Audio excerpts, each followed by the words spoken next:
El miércoles pasado se conmemoraron 25 años desde las elecciones fundacionales del 25 de febrero, cuando la candidata de la UNO, mi madre Violeta Barrios de Chamorro, derrotó al comandante Ortega y al FCLN. A partir de ese momento, en Nicaragua empezó un complejo proceso de transición política y económica en todos los órdenes de la vida nacional, que produjo logros como la paz y el fin de la guerra, la democracia electoral, el inicio de la recuperación económica, el fortalecimiento de las instituciones democráticas, la plena libertad de expresión y la despartidización y profesionalización de las Fuerzas Armadas. Sin embargo, algunos de estos logros que se consideraban irreversibles se han revertido bajo un proceso de regresión autoritaria que encabeza el régimen del comandante Ortega. Lo que verán a continuación es un documental sobre esos años de la transición que realizamos en el 2005 con la producción de Pedro Ramírez y el auspicio de la Fundación UNO. Lo dejamos con La Transición, los años de Doña Violeta.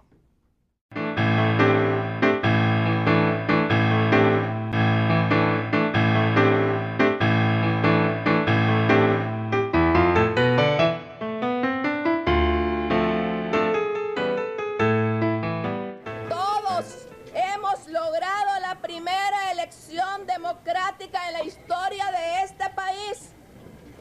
Confieso que me siento muy emocionada en este momento tan importante para Nicaragua. Y quiero ratificar ahora que haré honor a mi compromiso de lograr la reconciliación nacional, porque solo así podremos tener paz y bienestar económico.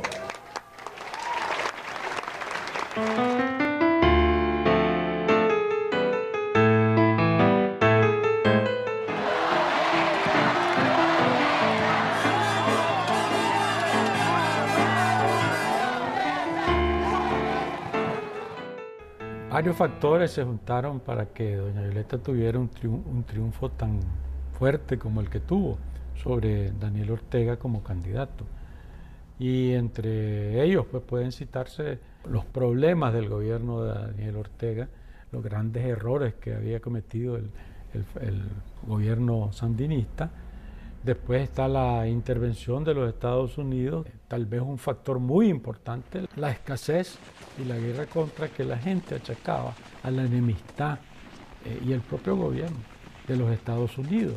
Pero también se da como consecuencia de la lucha, de la resistencia nicaragüense y de los mismos nicaragüenses que se opusieron o que hicieron resistencia al sandinismo desde diferentes posiciones. Yo sentí una enorme confianza en el triunfo cuando, a raíz de mi nombramiento como jefe de campaña, a los 3 o 4 días hay una concentración en Juigalpa, la primera que va a doña Violeta como candidata. Y en esa concentración, después que terminó el acto, se invitó a la gente a caminar, a marchar. Entonces, esta gente comenzó a salir de sus casas y a sumarse.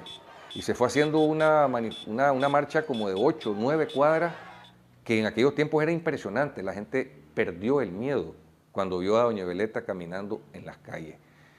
Y cuando a eso le sumamos, a los pocos días ya, las primeras encuestas de opinión pública, las que hacíamos nosotros con encuestadores costarricenses, vimos claramente que doña Violeta le sacaba mucha ventaja a Daniel Ortega. Quiero expresarle a todos los nicaragüenses y a los pueblos del mundo que el presidente de Nicaragua, el gobierno de Nicaragua, va a respetar y a acatar el mandato popular emanado por la votación en estas elecciones. Te puedes imaginar, y tal vez ahora recordando un poquito hacia atrás, el drama, las tensiones, las enormes angustias que se vivieron en ese momento, pues. Creo que por parte de todo el mundo, por parte de vencedores y vencidos.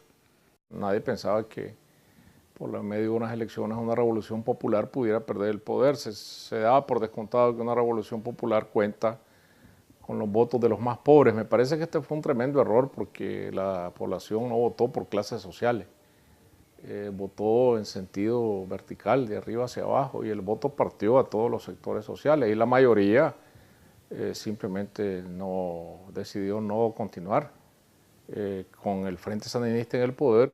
El 26 de los Corrientes a las 6:30 de la tarde tuve la visita de Daniel Ortega, presidente,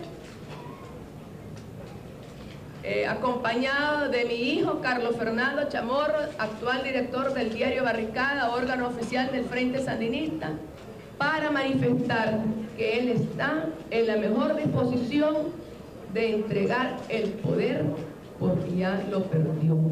Se tenía conciencia de la negociación. En esto hay que distinguir con toda claridad y con toda franqueza que uno era el punto de vista del equipo de la presidenta Chamorro y otro era el equipo de la UNO, de la coalición de partidos.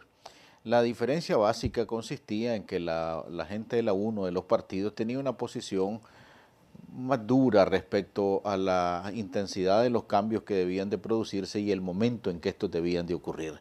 El acuerdo de transición tenía el propósito de facilitar precisamente el cambio de gobierno y se facilitaba en la medida en que las partes construían confianza entre ellas. Significaba llegar a acuerdos sobre aspectos específicos en el ejército, en la policía y en otros temas pues, del traspaso de mando. El protocolo propiamente no creó problemas con sectores de la UNO porque el texto que salió publicado en los periódicos en aquellos días era un texto aceptable. Lo que sucedió fue que al garantizarle nosotros respeto y estabilidad a las instituciones armadas, incluyendo el que quedara Humberto Ortega como jefe del ejército, no como ministro de Defensa, sino como jefe del ejército, eso provocó no solo en sectores de la UNO, sino en bastantes sectores del pueblo un rechazo, ¿no? O sea, ¿cómo es esto? Si aquí ganamos las elecciones, decían, pues que se vayan al carajo estos sandinistas, pero la verdad es que nosotros no habíamos ganado una guerra, habíamos ganado una elección, dentro de un marco de una constitución que nosotros teníamos que respetar. Una vez que doña Violeta ya gana las elecciones, entonces la resistencia habla de desarmarse porque era importante, primero porque habíamos logrado ya nuestro objetivo, que era restablecer el sistema democrático al país. Y segundo, porque la resistencia estaba obligada a acatar esa voluntad mayoritaria de los nicaragüenses reflejadas en las elecciones que favorecieron a doña Violeta. Prácticamente sin condiciones, porque las condiciones que puso la resistencia nada más fueron las condiciones mínimas de seguridad para nuestra gente. Mientras se completa la desmovilización ya acordada de las fuerzas de la resistencia, la desmovilización de los jóvenes de servicio militar y la recuperación de las armas que se encuentran en manos de civiles, he ordenado al general de ejército Humberto Ortega Saavedra continuar en su cargo en el ejercicio.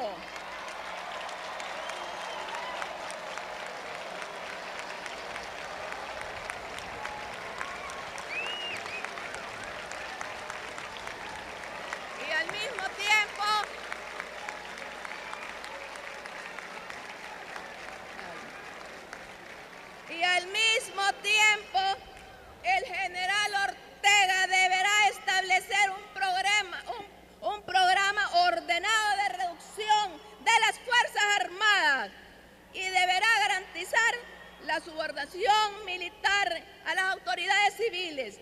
Como estábamos saliendo de un proceso de guerra en donde estaba muy fuerte el odio, la polarización entre los nicaragüenses, entre sandinismo y antisandinismo, entonces se requería, pues, por el lado de los sandinistas, se requería pues que quedase al frente de la institución un personaje, en este caso yo, ¿no?, para que hubiese confianza en que los cambios graduales y en algunos momentos drásticos que había que darse para reducir, por ejemplo, el ejército en condiciones difíciles que no había el gobierno no disponía de pues, grandes cantidades de fondos de apoyo para ese proceso.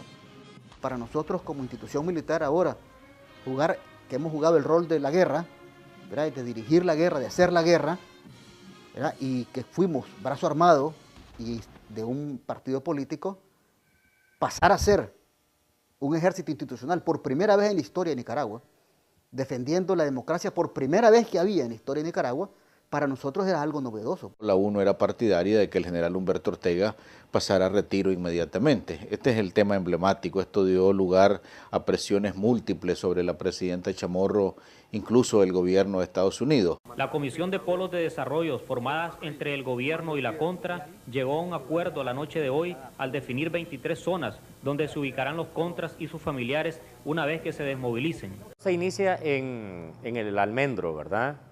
La primera desmovilización, donde se concentraron los altos mandos del Ejército de la Resistencia. Ahí se inicia la desmovilización hasta que llegamos a San Pedro del Óvago el 27 de junio, donde se desarman ya los altos mandos del Ejército de la Resistencia.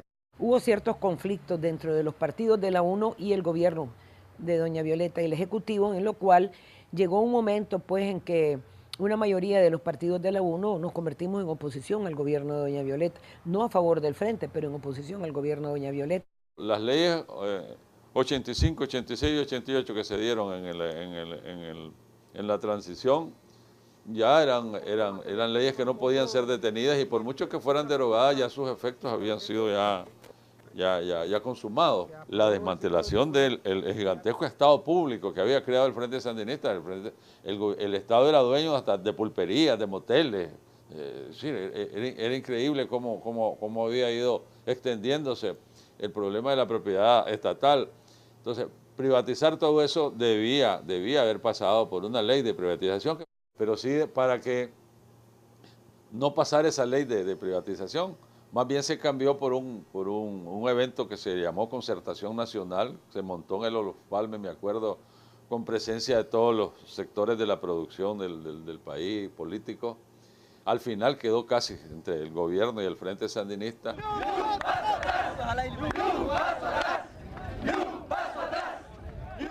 Esas huelgas y tomas de edificios en realidad fueron al comienzo del gobierno por problemas de propiedad, por el decreto 1090 y el 1190.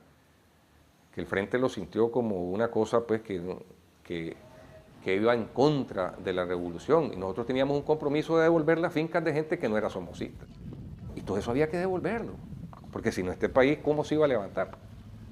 Obviamente lo que se había repartido en reforma agraria pues había que respetarlo, y ahí es donde nos encontramos nosotros como gobierno en una situación infinitamente difícil, porque había que hacer justicia a los confiscados, pero al mismo tiempo respetar los derechos de aquellos que habían ya recibido títulos.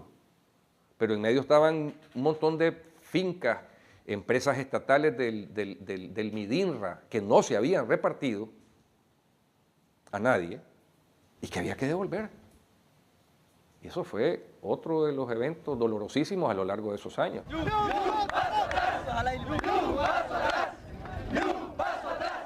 Para mí el momento más crítico fue cuando aquella huelga, aquel paro nacional que tenía que ver con los despidos masivos que se estaban dando en el Estado, ¿ve? Y que tenía que ver también con el tema de la propiedad.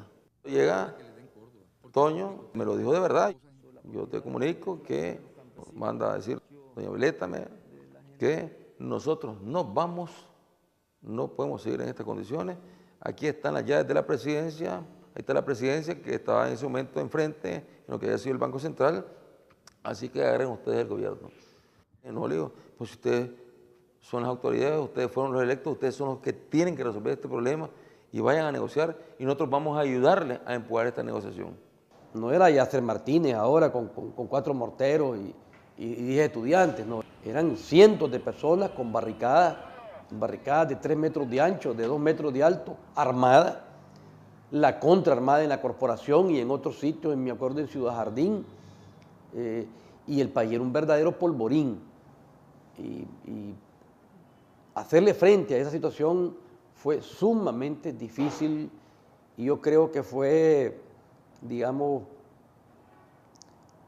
el momento clave en que doña Violeta tomó, para mí, una gran decisión en el manejo del orden público.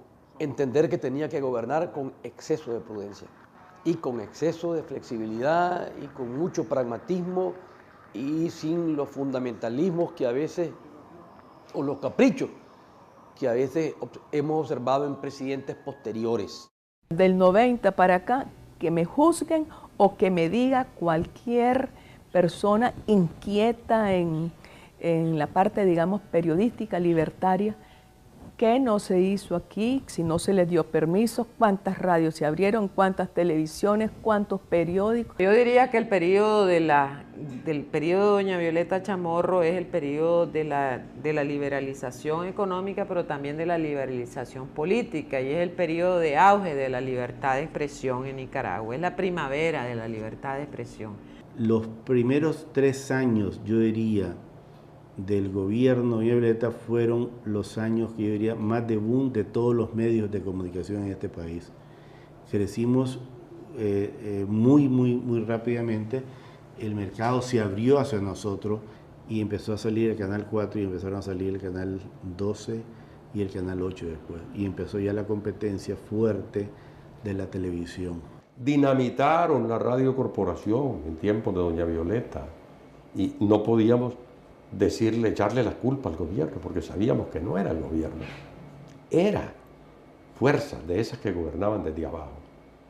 Sin embargo, había ese libertinaje, pero esas fuerzas, digamos mefistofélicas, actuaban en contra de las radios democráticas. Hubo libertinaje en la responsabilidad social del periodista, acusaciones al peso de la lengua en muchos casos.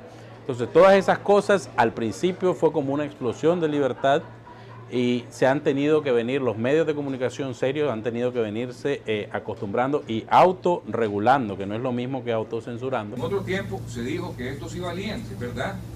Y lo dijo Mayorga también, no nos vayamos al tiempo de los sandinistas. ¿Qué dijo Mayorga? Al 1 por 1, y aquí no se mueve. Y también se fue al mercado. ¿Por qué razón? Porque no estaban las condiciones. Ahora están las condiciones, señores, están los recursos y está la paz.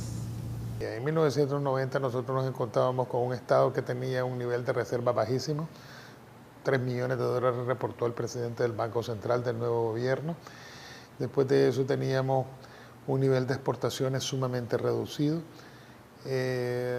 una gran parte de la población en armas, la escasez y desabastecimiento era generalizado y el reto era cómo volver a reactivar esa economía y transformarla nuevamente en una economía de mercado. Lo primero que hicimos fue un proceso de empezar a privatizar las actividades económicas, empezar a regresar a los antiguos empresarios privados sus bienes, empezar a alinear los precios con el resto de Centroamérica dentro de un marco de hiperinflación. Era necesario dar un shock económico y pasar de inflación de miles % por año a inflación de 1 dígito por año. Así es que el 3 de marzo de 1991 lanzamos el Plan de Estabilización Económica, que fue el primer plan organizado y supervisado por el Fondo Monetario Internacional. Yo diría que el gobierno de la administración de doña Violeta Chamorro enfrentó desafíos muy fuertes, que posiblemente ningún gobierno ha tenido que enfrentar en esa envergadura. La verdad es que fueron logros bien grandes, hay que reconocer el haber encaminado el país hacia la estabilidad macroeconómica. Programar inversiones, crear empleo, y ese proceso de estabilización se logró en una forma extraordinaria, tan bueno que esa estabilización ha perdurado hasta el día de hoy. Si nosotros vemos la experiencia de los países de Europa del Este que pasaron de regímenes similares, también hay un periodo de ajuste que ha sido costoso, desde la misma Rusia hasta Polonia, Hungría, etc. Así que realmente creo que se hizo esa transformación en un periodo relativamente corto, Creo que la ayuda internacional fue importantísima para ese logro. Yo recuerdo perfectamente que ya para el mes de mayo ya habíamos estabilizado y reducido la hiperinflación. Esa fue una gran victoria para el nuevo gobierno, haber liderado a toda la población y haber parado la hiperinflación. Había primero que frenar la caída del producto y después empezar a reducir hasta pasar a cero, llegar a la superficie de nuevo. Lo logramos hacer rápidamente, como en 2 años, 3 años, ya estábamos empezando a crecer nuevamente, y cuando dejó el gobierno de doña Violeta crecíamos como al 5 o 6%.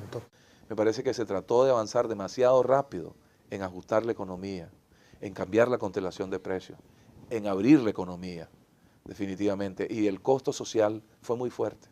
Yo creo que eso fue un gran sacrificio para el pueblo de Nicaragua, que realmente pudo haber sido manejado mejor, y creo que eso pues habría requerido de una mejor colaboración de afuera, obviamente, y una mejor capacidad de manejo de la articulación entre lo económico y lo social desde adentro. Creo que hemos venido mejorando en ese sentido, y creo que también los organismos internacionales han ido cambiando su posición, su actitud. Hubo complicaciones muy grandes con el senador Helms, republicano, de mucho poder en el Comité de Relaciones Exteriores, que se opuso con mucha agresividad a la posición del gobierno de doña Violeta de cohabitar con el Frente Sandinista, y que obviamente complicó las relaciones con los Estados Unidos, a tal punto en que hubo un momento en que por la insistencia del senador Helms la ayuda económica se le congeló al gobierno de doña Violeta. Sin embargo, con el pasar del tiempo está más que evidente de que la política de cohabitar con el Frente Sandinista de parte del gobierno de doña Violeta demostró ser la inteligente. Estamos defendiendo los derechos del pueblo ahorita y el beneficio social.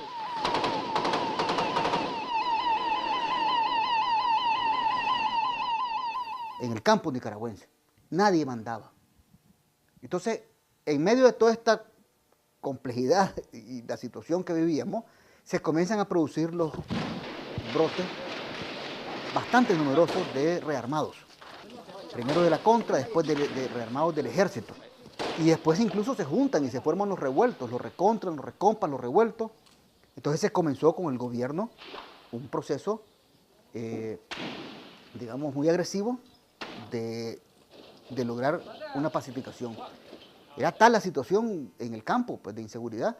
Entonces el ejército comenzó un trabajo grande, yo diría pues con mucho tino, porque fue con fuerza, el empleo fue fuerza, para establecer claramente quién era, quién tenía la legitimidad de la fuerza en el Estado, pues, ¿no? Y que no era permitido, por más que haya sido un compañero, por más que hayan sido capitanes que hasta meses antes habían estado en el ejército, de manera equivocada ahora estaban haciendo asaltos, como el asalto de Estelí, la toma de Estelí, que hicieron dirigidos por el Pedrito, el hondureño pues, ¿no? Que obligó al ejército a una acción de fuerza, una operación militar que dejó dolorosamente más de 30 muertos.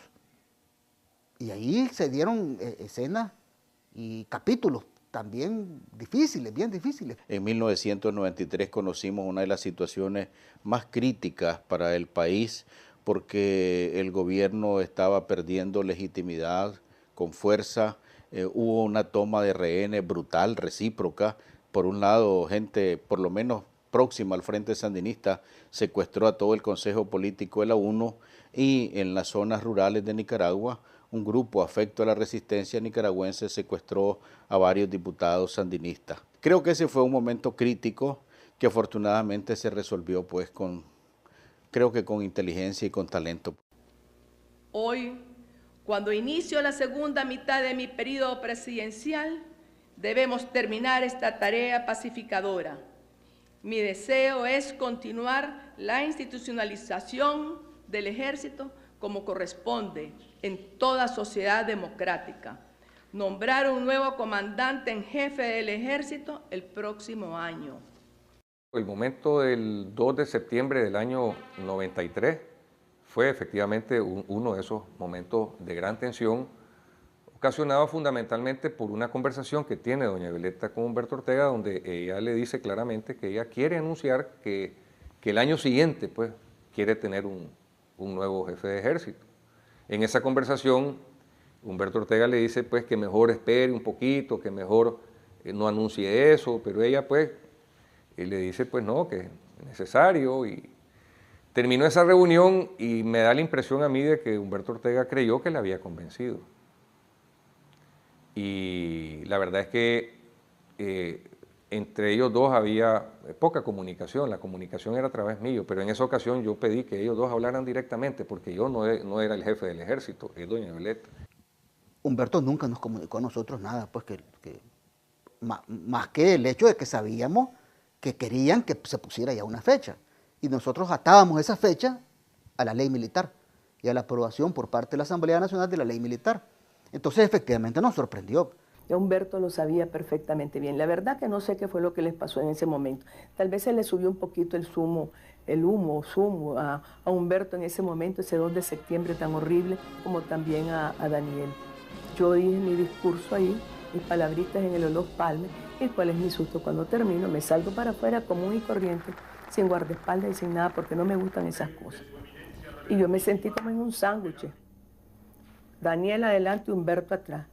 Si no hubiera sido por 2 ministros que estaban cerquita, que me sirvieron de ángel de la guardia, yo creo que me hubieran pegado duro. Estaban 2 embajadores, o sea que había gente observando. Vámonos, les digo. Recójanme a todos mis ministros, búsquenlos donde están y vamos a ir a mi oficina. Ese fue uno de los momentos más tristes. Vean, muchachos, les digo yo, 15 ministros, si mal no recuerdo. Quiero decirles que yo renuncio en este momento. Este país se termina, pues si es que se va a terminar, o quieren todas las iniciativas privadas, todo el mundo que ha regresado a este país, seguir con el sandinismo. Cada uno de doña Violeta, yo sé que fue muy duro, pero lo necesitamos y tiene que trabajar por el país. Lloraba. Y así, lloré 15 veces, pero bueno, ni modo, todo por la paz. Fue un capítulo, ¿no? Un poco desagradable, pero que no por eso puso en cuestión, ni mucho menos, al contrario.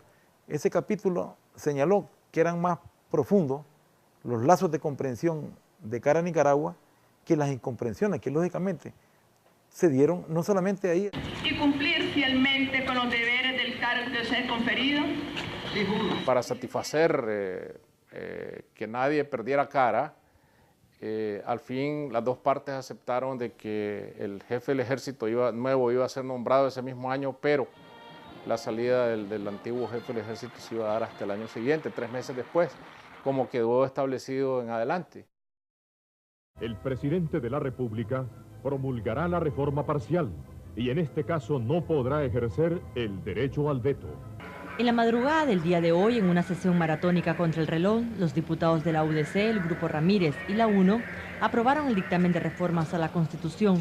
Fue hasta en el 94 que se da el proyecto y se presenta a la Asamblea Nacional, en el cual inicialmente iba apoyado de consenso con el Frente Sandinista, un sector de la UNO que queríamos reformas constitucionales profundas, no así por otro sector de la UNO que quería una constituyente, entre ellos el PLC, el Partido Nacional Conservador y otros partidos de la UNO. Entonces nosotros tratamos con las reformas que se hicieron de equilibrar los 2 poderes del Estado, restándole unos poderes omnímodos que la Constitución del 87 le daba al Ejecutivo y equilibrándola dentro de lo normal que se da en todos los parlamentos del mundo como atribuciones del Poder Legislativo. En ese tiempo, en el sexenio de gobierno de doña Violeta Chamorro, puede decirse de que el sistema judicial y principalmente la Corte Suprema de Justicia observaba pesos y contrapesos, observaba claroscuros, donde si bien había alguna presencia ejecutiva y de partidos políticos, nunca se ejerció partidariamente la impartición de justicia. No quiero hacer una apología del sistema judicial de entonces, pero debemos hacer justicia y reconocer que se trató de un sistema menos complicado, para decir de la mejor manera, de lo que tenemos hoy. Pecado mortal de la administración Chamorro, haberse opuesto contra viento y marea a las reformas constitucionales de 1995. Gravísimo error.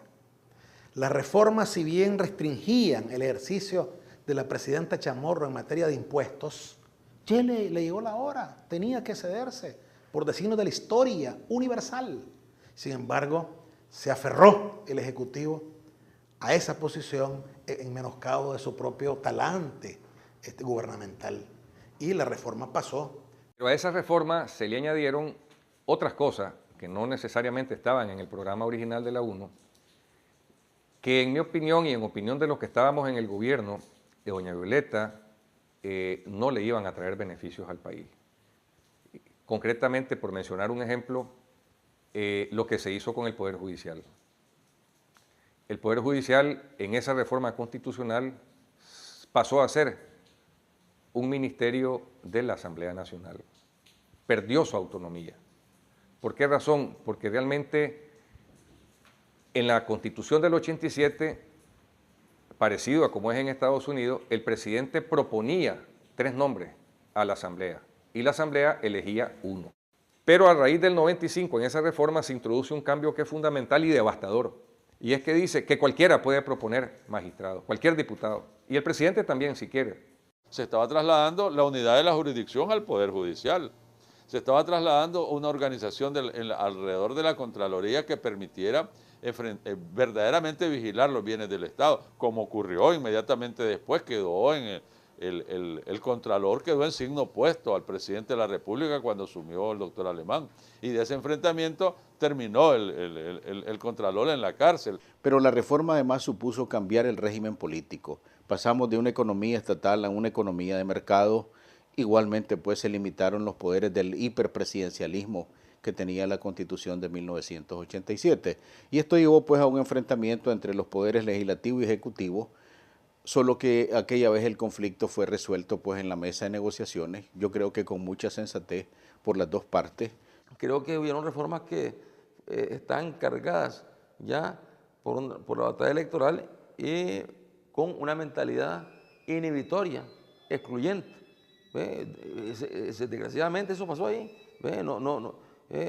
Habían propuestas que tenían una sanidad clara, eran sanas, pero otras que estaban ya cargadas. Una de las cosas que yo me arrepiento mucho ahora de no haber ido hasta el fondo y promover una reforma constitucional que hubiera prohibido definitivamente la reelección, es decir, una sola vez y para siempre. Eso le hubiera ahorrado al país muchos de los sinsabores que está pasando ahora y hubiera anulado muchos de los rasgos caudillistas que esta crisis tiene hoy día.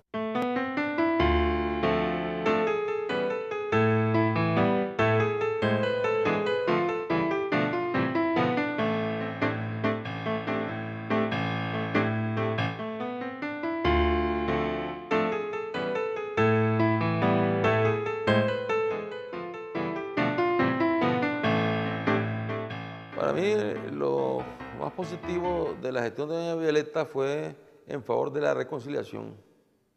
Creo que ella contribuyó mucho a que se hubiese avanzado mucho más rápidamente en lo que es la despolarización.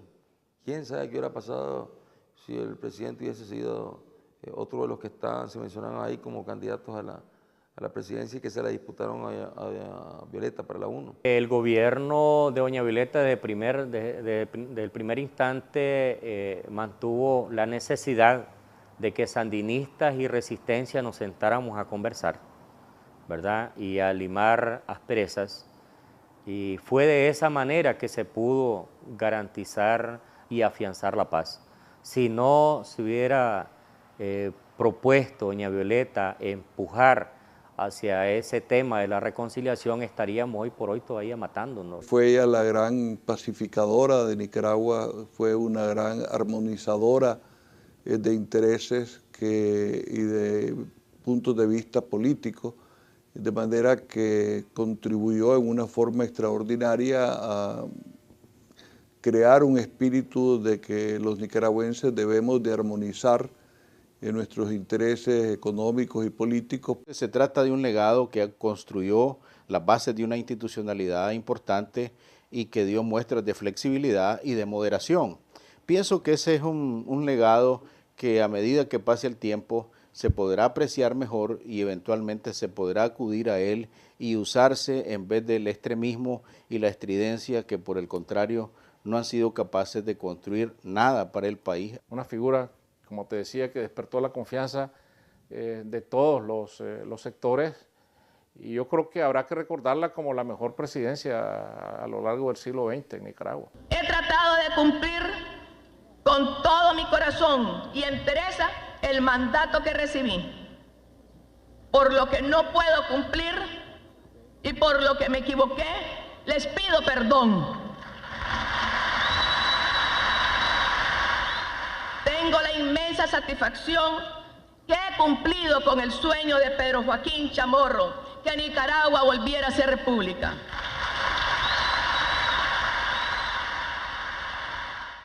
Así concluyó la primera etapa de la transición democrática. Luego vino el gobierno de Arnoldo Alemán, el pacto de Alemán con Daniel Ortega y las reformas constitucionales del año 2000. Y tras la presidencia de Enrique Bolaños se produjo el retorno al poder de Daniel Ortega en el 2006, iniciando un proceso de restauración autoritaria, en el que algunos de esos logros que parecían irreversibles, como la democracia electoral, la profesionalización del ejército y la policía y la libertad de prensa, están siendo sepultados. Y nuevamente pareciera que el ciclo de la historia se repite, al cerrársele al país la oportunidad de una salida democrática.